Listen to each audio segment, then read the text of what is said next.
میرا وجود کانپ رہا تھا.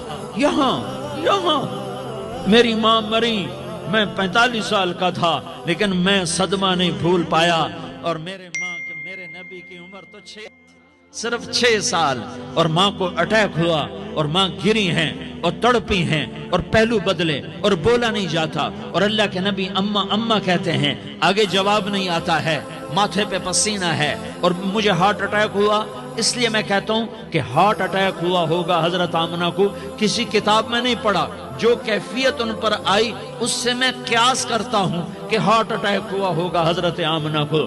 پسینہ ہے، بولا نہیں جا رہا، اور ایسے ایسے تڑپ رہی ہیں اور پہلو بدل رہی ہیں. اور اللہ کے نبی سہمے ہوئے، ڈرے ہوئے. کاش تم وہ جگہ دیکھتے. تم لیاری کے لاکھوں کروڑوں کی آبادی میں کیسے سمجھو کہ میرے نبی پر کیا آفت آئی، کیا امتحان آیا. ہٹو بچوں کے شور میں تم کیا سمجھو گے کہ 2 جہان کے سردار پہ کیا قیامت ٹوٹی ہے. کیا دکھ نہیں دیکھا، کیا دکھ نہیں دیکھا.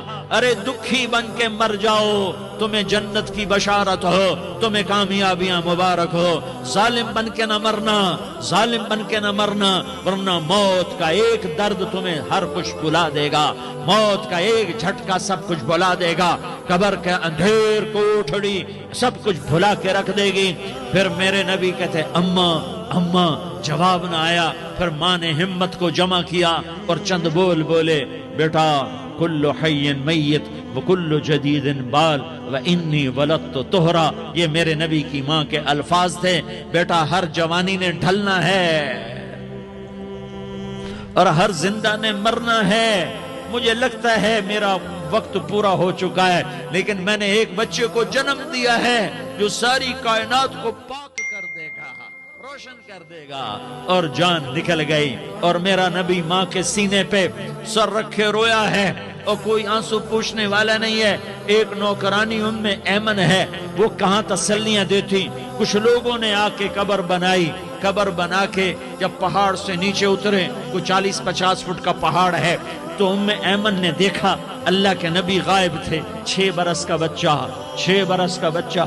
ام ایمن پیچھے ہٹی تو آپ اوپر چڑھ کے دیکھا تو اللہ کے نبی ماں کی قبر کو ایسے ماں کی قبر سے چپتے.